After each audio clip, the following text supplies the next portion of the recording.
पहला झटका तब लगा था जब म्यूनिसिपल लैंडर बॉक्सिंग बैंक ने पहली बार पब्लिक कॉन्फिडेंस पे बैंक्रप्सी डिक्लेयर किया था, और दूसरी झटका तब लगा जब बैंक ने विड्रॉल्स के ऊपर फ्रीज लगा दिया, और ये 2 महीने के अंदर 5 रूरल बैंक के ऊपर हुआ है। और इसका बहुत ही बड़ा झटका लगा है चाइना की बैंकिंग सिस्टम के ऊपर। और ये बहुत ज्यादा प्रोटेस्ट हो रहा है और डिमांड हो रहा है कि उन लोगों की जो सेविंग्स है उन लोगों को वापस से मिल जाए। करीब से करीब 1.5 बिलियन डॉलर्स की ये होगा, और ये सबसे पहले होता है हेनान के 5 रूरल बैंक के ऊपर। उसके बाद ये ना बढ़ता गया, इसके कारण डिपॉजिटर्स के ऊपर इसका बहुत ही बड़ा झटका लगा और एक क्राइसिस हो गया। वहाँ पे हर दिन प्रोटेस्ट हो रहा है हेनान के कैपिटल झेंगजोउ में। इसके अलावा देश के और कई जगह में प्रोटेस्ट बहुत तेजी से चल रहा है। रेडिट यूजर ये क्लेम कर रहा है कि स्ट्रीट्स के ऊपर टैंक्स बिछा दिए गए रिजो और शेंगडोंग की स्ट्रीट्स में, कि लोगों से बैंक्स को बचाया जा सके। इन बैंक्स ने उन लोगों के पैसे को फ्रीज कर रखा है, क्योंकि भाई प्रोटेस्टर्स एकदम गुस्सा है, वो लोग पागल हो रहा है। और ये न्यूज बाहर तब आई जब झेंगजोंग में सबसे पहले प्रोटेस्ट हुआ, जहाँ पे प्रोटेस्टर्स को एक ग्रुप ने बहुत ही ज्यादा पीटा। उस ग्रुप ने पहन रखा था ब्लैक पैंट्स और व्हाइट शर्ट। ये क्राइसिस सामने कैसे आया? ये न्यूज सबसे पहले साल की अप्रैल महीने की मिड से आ रहा है, जब हेनान की 3 रूरल बैंक्स में चाइना ने ऑनलाइन मनी ट्रांसफर को स्टॉप कर दिया, मनी विड्रॉल्स को स्टॉप कर दिया। यूजुअल शिनचैंग विलेज बैंक शंघाई जो एक कंट्री बैंक है, जुएंग जो हुआंगवाई कम्युनिटी बैंक, बोला गया कि सिस्टम अपग्रेड कर ऐसा किया जा रहा है। और हम सब ये जानते हैं सिस्टम अपग्रेड माने ये से शुरू हुआ वो अनफोल्डिंग क्राइसिस का जो 1 महीने के अंदर ही हुआ। ओरिएंटेड कंट्री बैंक और काइफांग हेनान में ये ऑनलाइन ट्रांसफर को स्टॉप कर दिया गया। 18 तारीख को China banking and regulatory commission ने ये कहा रीजनल ऑफिसर्स लोकल अथॉरिटीज के साथ काम कर रहा है जिसको ठीक किया जा सके कि लास्ट तक। शिनहुआ विलेज बैंक और हुई विलेज ने भी ऑनलाइन ट्रांसफर को बंद कर दिया। 5 बैंक इससे अफेक्टेड हुआ। बैंकिंग क्राइसिस इतना बड़ा है कि ऑफिशियल इसके बारे में कोई डाटा रिलीज नहीं कर रहा है अभी तक। ये अमाउंट बहुत ही बढ़ रहा है, इसलिए चाइना छुपा रहा है। चाइना मॉर्निंग पोस्ट ये रिपोर्ट कर रहा है करीब से करीब 10 बिलियन डॉलर होगा, 1.5 बिलियन युआन अप्रोक्सीमेटली इतना क्लेम कर रहा है वेरियस ग्रुप।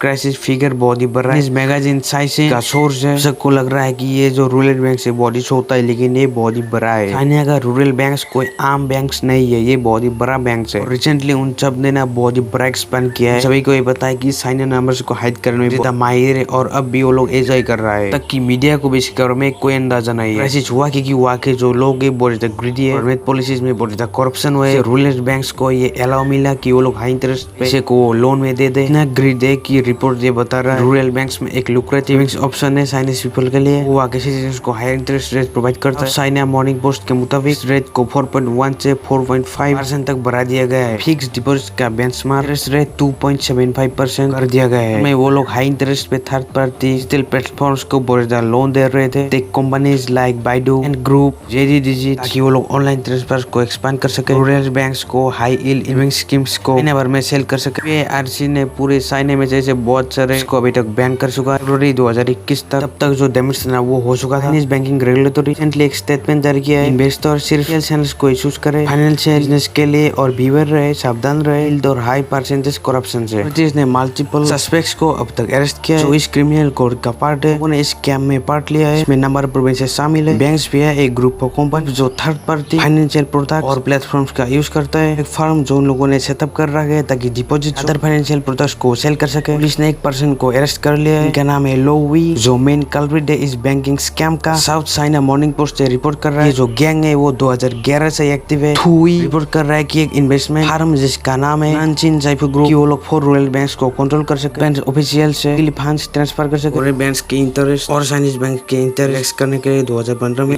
इन्वेस्टर्स को अट्रैक्ट कर सके, लार्जर बैंक से स्मॉलर बैंक तक। उसमें ये 5 बैंक्स भी शामिल थे। रूरल बैंक्स को अलाउ था कि वो खुद की इंटरेस्ट रेट डिसाइड कर सके। डिपॉजिट को लेकर अथॉरिटीज में भी बहुत ज्यादा इग्नोरेंट दिखा पे ओनर्स की डे टू डे एक्टिविटी क्या है, बैंक की स्टेबिलिटी पर भी इसका कॉम्प्रोमाइज हुआ है। कारण चाइनीज गवर्नमेंट के यहाँ पे स्टॉप करना पड़ा, सुपरविजन करना पड़ा। High risk bank last few years के जो बैंक है ये डाउन प्लेइंग होने लगा। मार्च 2022 से इसका इम्पैक्ट कम हो गया। पीपल्स बैंक ऑफ चाइना के मुताबिक ये जो बैंक की नंबर है वो 316 एस्टिमेटेड किया गया है हाई रिस्क बैंक के। वो कहते हैं कि वो चाइना की 1% बैंकिंग एसेट को रिप्रेजेंट कर। ब्लूमबर्ग की latest report Henan banking crisis की जो 4 रूरल बैंक्स वो सारे बैंक ये 316 में से सारे थे, और ये हाई रिस्क बैंक जिसे क्रिमिनल मैनेज करता था कुछ भी सस्पिशन घटना घटने के लिए। और ये चाइनीज इन्वेस्टिगेशन एजेंसी के ऊपर भी एक बहुत ही बड़ा प्रश्न है कि 10 साल हो गए वो लोग क्या कर रहे थे। वो लोग फाइनेंशियल क्राइम्स को आज तक वो लोग को सॉल्व नहीं कर पाए। चाइना के रूरल बैंक्स की क्राइसिस से चाइना के ऊपर एक बहुत ही बड़ा इम्पैक्ट पड़ा है, और ये नोट करना बहुत ही जरूरी है कि जो रूरल बैंक्स थे वो चाइना की 3 भाग की एक रिप्रेजेंट करता है। और चाइना की फार्मर्स को फाइनेंस करने के लिए, ट्रेडिंग करने के लिए जो बैंक्स थे बहुत ही बड़ा क्रूशियल रोल प्ले करता था, और चाइना की रूरल इकोनॉमी को ज्यादा इम्पैक्ट करता था। चाइना में लगभग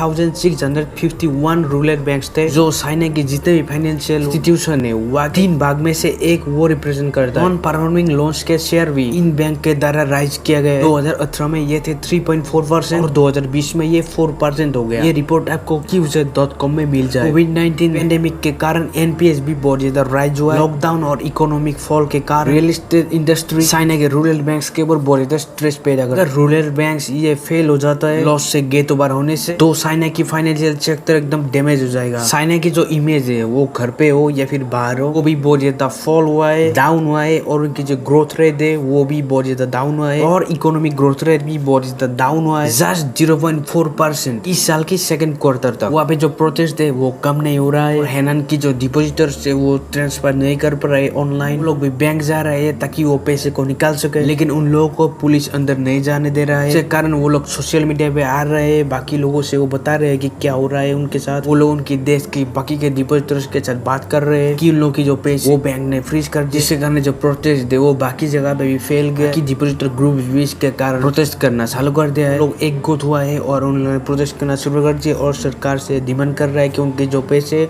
उनको जल्दी से जल्दी अनफ्रीज कर दे। फ्रांसिस की बाहर भी प्रोटेस्ट करना शुरू कर दिया है। पीपल्स बैंक ऑफ चाइना और हैनान के जो कैपिटल है जेंगजो, वहाँ के भी जितने भी बैंक थे फिर ब्रांच थे वहाँ पे भी प्रोटेस्ट करना शुरू कर दिया। वहाँ के जितने भी ऑफिसर्स थे उनके सामने प्रोटेस्ट करना शुरू कर दिया। यहाँ तक कि सीबीआई आरसी के ऑफिस के सामने भी, उनके ब्रांचेस के सामने भी वो लोगों ने प्रोटेस्ट करना शुरू कर दिया। अब देखना बाकी है कि चाइना के जो ऑफिशियल्स है वो इसको प्रोटेस्ट को कैसे हैंडल करते हैं। लेकिन चाइनीज अथॉरिटीज ये जो प्रोटेस्ट हो रहा है इसको डाउन प्ले कर रहा है। बैंकिंग क्राइसिस कंट्री के बैंकिंग सेक्टर को ऑलरेडी फुलातेल करके रखा है। हैनान क्राइसिस प्योरली एक लोकल इशू है, लेकिन इसने ना चाइना के अंदर हो या फिर चाइना के बाहर ट्रैक्शन गेन कर रखा है कि वहाँ के जो ऑफिशियल्स उनको एक्यूज किया गया कि उन लोगों ने मिसयूज किया है चाइना के हेल्थ कोड को कि डिपोजिटर्स ट्रेवल ना कर सके और प्रोटेस्ट में शामिल ना हो पाए और वहाँ पे जाके उनके जो पैसे उनको वापस ना मांग सके। प्रोटेस्ट ने इंटरनेशनल अटेंशन भी गेन कर लिया है कि बहुत सारे लोगों ने, 1000 से भी ज्यादा लोगों ने पीपल्स बैंक ऑफ चाइना के सामने प्रोटेस्ट करना शुरू कर दिया क्योंकि वहाँ पे कुछ प्रोटेस्टर्स को असॉल्ट किया है। जो असॉल्टर्स थे उसने व्हाइट शर्ट